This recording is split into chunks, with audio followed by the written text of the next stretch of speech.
Hey, so it's a nice quiet Monday. Hopefully it stays that way. Thought I'd do it today considering I can. It's quiet. I've got this all ready to go essentially. I've been having this planned out. I tried originally to do this video for Saturday, but it didn't really work out because there's always some sort of noise going on Saturdays around here, so that didn't work out at all. Anyways, I decided to make this into a three-parter because I'd rather this be a trilogy than a four-parter, which feels really awkward in terms of the structure. But this one is going to wrap up the Conceiving of the Divine little series that I'm doing here. First part talked about our propensity to anthropomorphize, reoccurring processes, I guess you could say. The reflooding of the Nile, any number of reoccurring natural events that we attribute to gods. Then the next one was about perfection and design, which goes towards how theists, people who believe, tend to want to, point to the fact that we exist and all of the circumstances that go into our existence and sort of point to that as proof of the divine. This last one is going to cover three topics. Two of them are really close together. They kind of overlap with each other, and then the last one, which is the one I've been trying to get to, but thematically couldn't seem to get myself to there as quickly as I originally intended to. The conceiving of the divine itself. But before I get to that, I want to talk about creation and causation, which is kind of another step above. Like, conceptually, it's another step higher in this sort of chain. Ancient man sees the stars and the reoccurrence of certain processes in nature, attributes them to a god. We in modern times see perfection or design or function, and we attribute that to a god. And then you get to even a higher level of intentionality behind the universe, and that would be the very causation and creation of the universe itself, which I think will sort of very nicely lead into the divine itself as a concept. Because, one of the big hypotheses that have been put out there is that the universe requires a cause. This is the cosmological argument. The universe requires a cause, and God is essentially that cause, to kind of boil it down into a tiny nutshell. But there's also this idea that the universe began to exist. If you wind back the clock, then you just have infinite time, going back for eternity. And so you need some being outside of time and space in order to essentially get the universe started. And that is God, because he can choose to do it. He is an eternal being, which kind of brings up the same problem or question, because if he's an eternal being, then also an infinity of time exists before he decides to create the universe, so you kind of have the same issue. But if he exists outside of space and time, I imagine that's how, for the theists, they get around that problem. Although, a similar question exists, don't get me wrong, a similar question exists when it comes to the existence of the universe. Even if it existed in a different state before, you still have to kind of wonder, how does the universe come into existence after an eternity, possibly an eternity of being in a different state? Even if you say, there was no time before the beginning of the universe, because time comes into being as the universe comes into being itself, it's hard to conceive of a state of being in which time doesn't exist.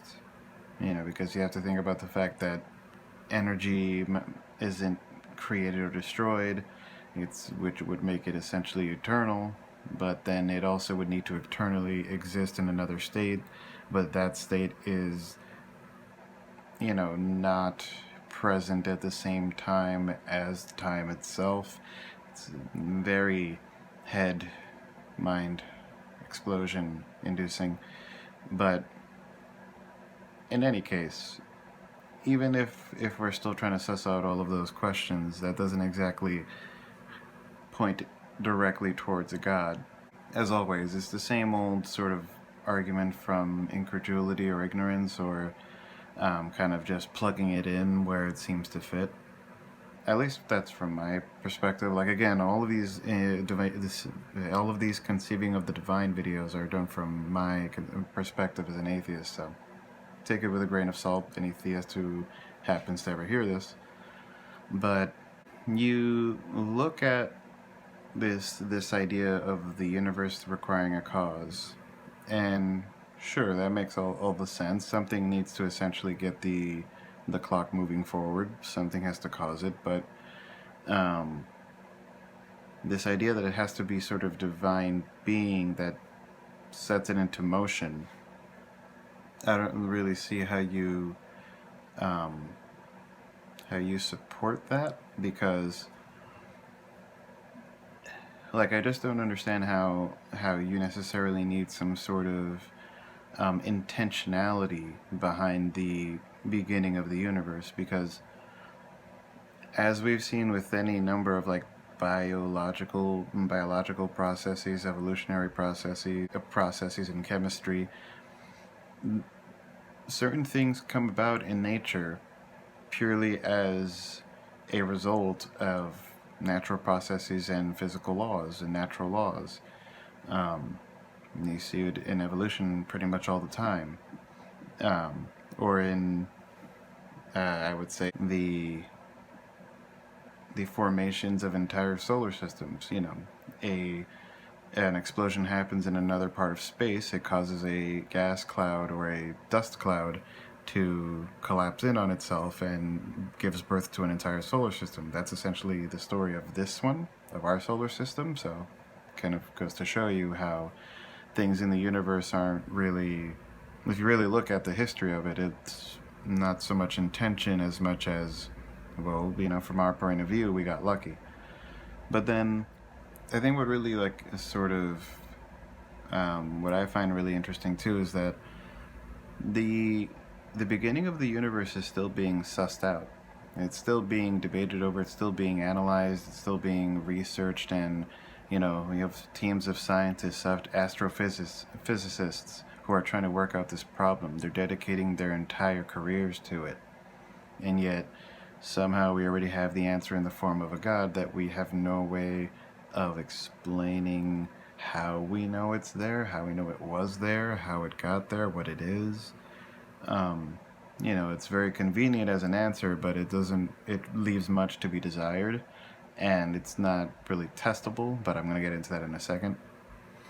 Like, but to get back to like the start of the universe, we're still not sure if it's a cyclical universe, or if maybe, as some criticisms of the Big Bang are positing, that maybe it was less of a like singularity as you would find in the center of a black hole, and more of just a sort of culmination of matter, but not exactly all situated in the same point. So the sort of inflationary period sort of changes in terms of how it affected the beginning of the universe. You know, the inflationary period takes on a different sort of meaning in a universe that doesn't start from a singular point, but instead maybe more of just a very hot congealed ball of all the matter and energy, potential matter, and all the energy in the universe.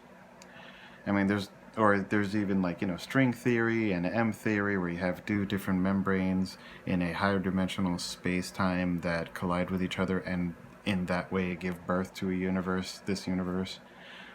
So there are all kinds of theories that are still being worked out, and the exact nature of, you know, existence before the Big Bang, if that even makes sense, considering the question of time coming into existence at the you know, beginning of the universe, at the moment of the Big Bang, if we're going to follow that logic. It's still up for debate. It's still it's still something that we have to really deal with in terms of like empirical science.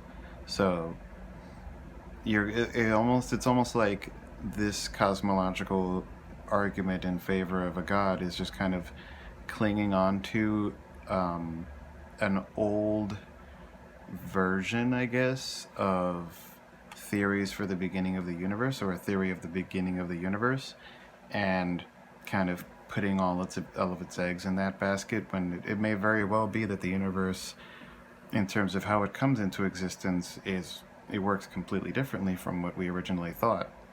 And so this cosmological argument sort of becomes outdated really quickly.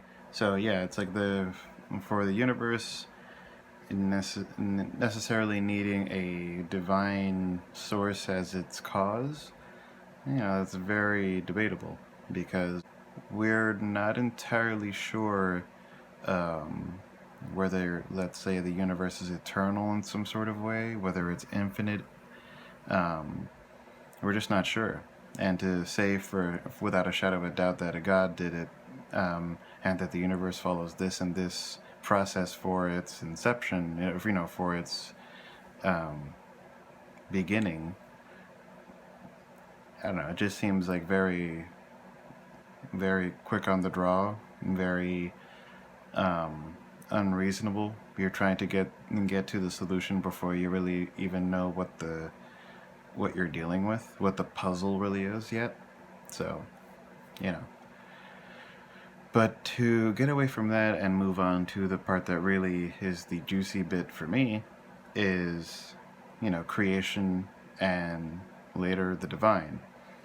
Because, I mean, the reason why I call myself an agnostic is because I cannot, with 100% certainty, say that a God does not exist, because there's always the possibility of a God existing outside of space and time, or outside of the observable universe, in which case he would never be, or it would never be falsifiable. I could never disprove it, because I could never observe it to falsify it. I could never disprove that kind of a model of a God. But the problem is, and as this sort of comes back into why I'm an atheist, you can't really provide any evidence for that God either, because he's outside of your ability to observe it. So it's kind of a ironic twist. The same reason why I can't tell you that your God definitely doesn't exist is the same reason why you can't really tell me that he does with certainty either.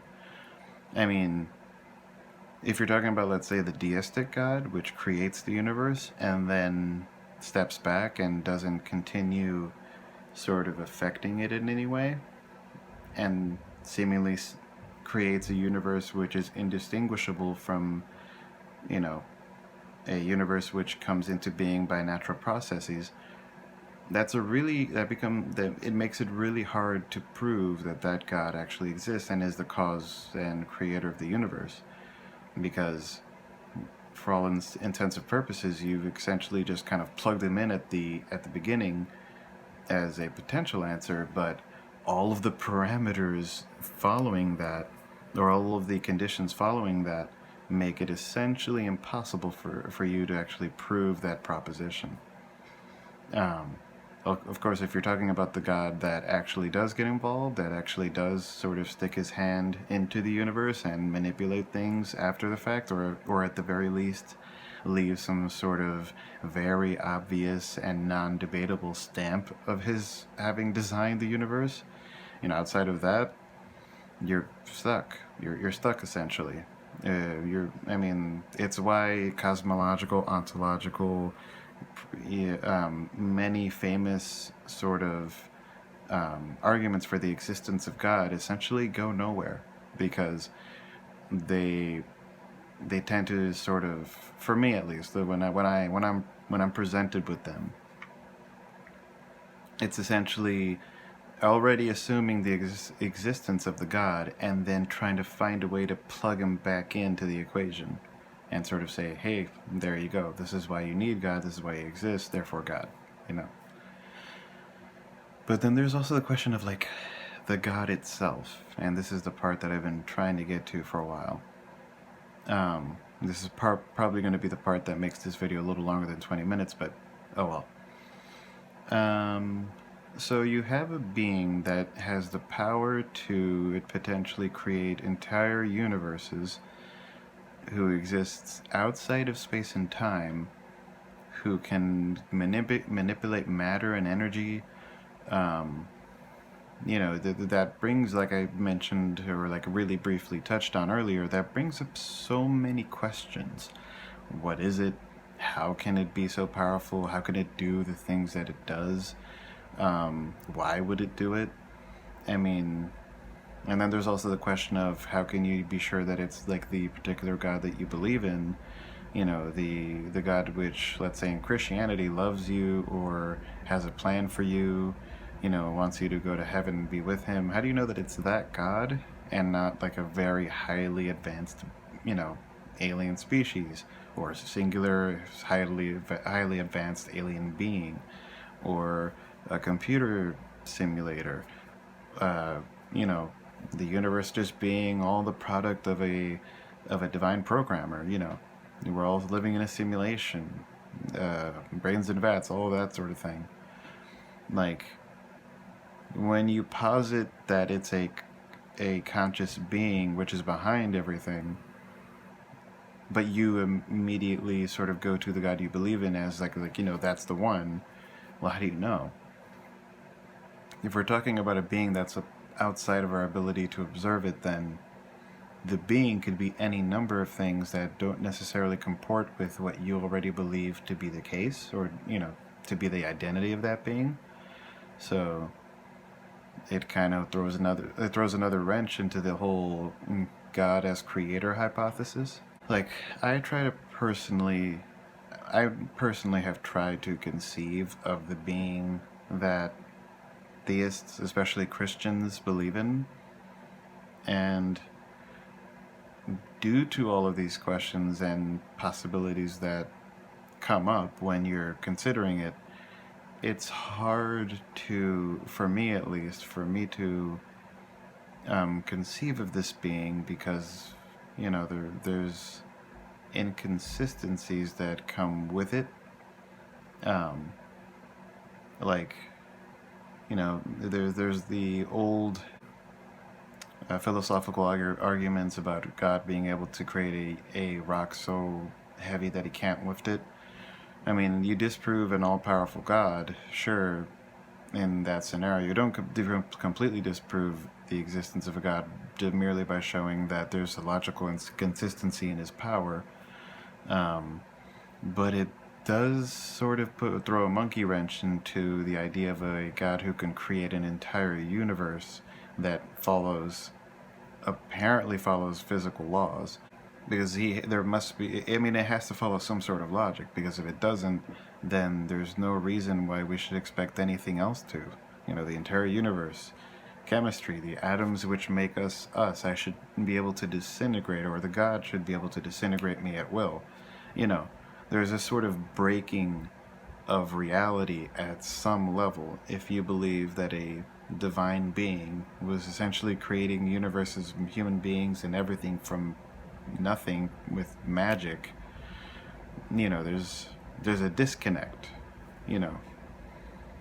There's a sort of breaking from what we have always perceived as everyday reality of how the laws of physics have worked from before we even existed, and then going back into the time in which this being would have done its thing, the laws of physics no longer apply. This being is not corporeal, I guess. Which kind of brings into the question of like, how does it exist? In what realm does it exist? Because if it exists outside of time, then how do you describe that sort of state of existence? It's never really described, it's just described as eternal, which is weird because timeless and eternal aren't necessarily the same thing. Even though it's really hard to conceive of a state of being in which time isn't moving. It's almost like those two things can't be, that those two things can't coexist. Anything being in existence and time not being in existence, they almost seem to be in contradiction. But here you have this God which exists outside of space and time, and yet somehow exists. Somehow. He's non-corporeal, non-temporal. I mean, it's like the more adjectives you assign to him, the more it seems like you're describing something that does not exist. I mean, it's hard for us to even really conceptualize of a being which has those qualities.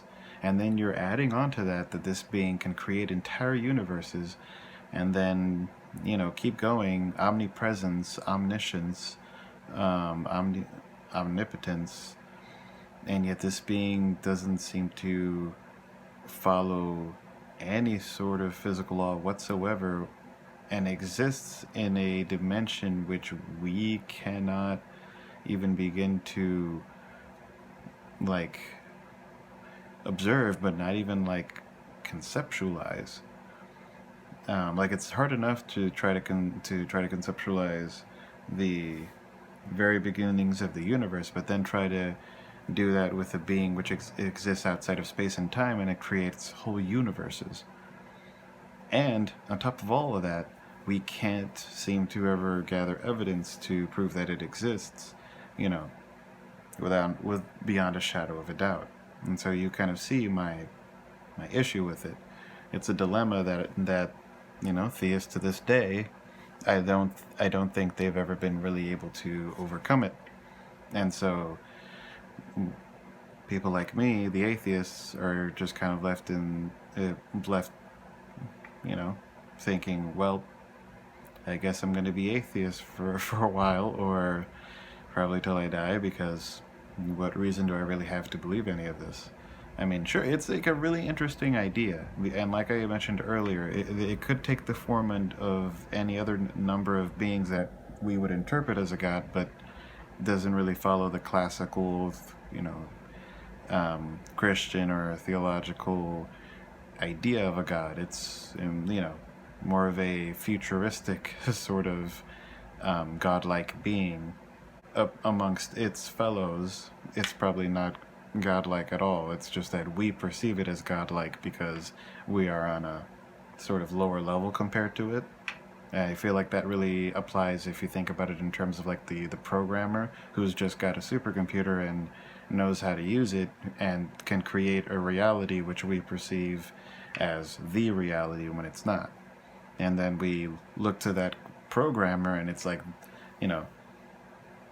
there's God, but really it's just a programmer with a really great computer in the future, our future that we cannot access. The possibilities can be kind of endless. And then I think I may have to do another video in the future having to do with sort of the feelings, because I have a sort of a personal experience that I think can apply to that. The sort of personal connection to the divine, and how much that really, and how important that really is to understanding a Christian, Muslims, Jewish, a Jewish person's idea of their God, because sure, a good portion of it is the sort of theological and philosophical, metaphysical, epistemological considerations, but I feel like a huge part of it, probably the most important part of it, when you think about it in terms of concepts like faith, especially in the Christian view, that a lot of it has more to do with the personal feelings that a believer gets from believing in their God. And I think I might make maybe it'll be a part four, or maybe it's going to be a sort of standalone video, because I will be probably talking about a personal experience I've had that sort of relates back into this.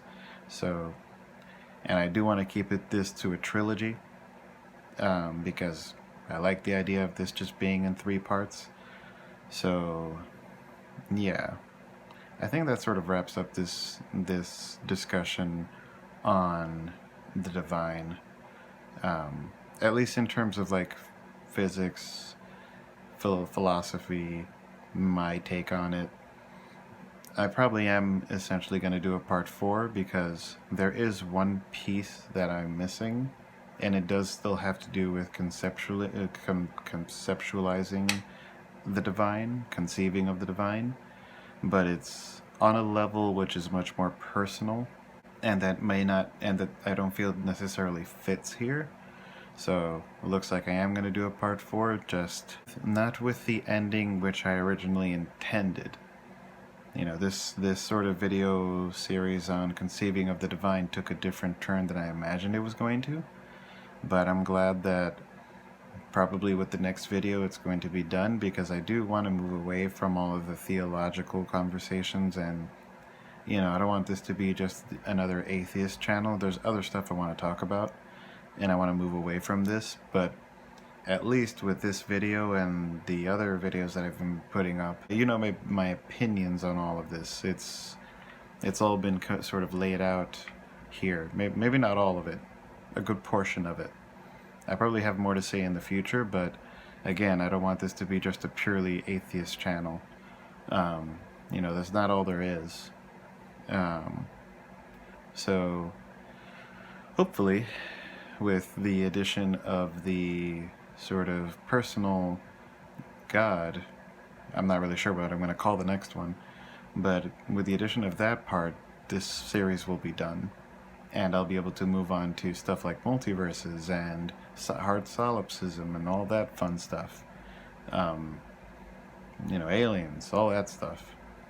So I guess thank you to whoever watched this. Hopefully this made sense and I've cut it down to a reasonable amount of time.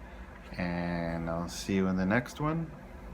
Goodbye to the one person who might see this. Probably me. Bye.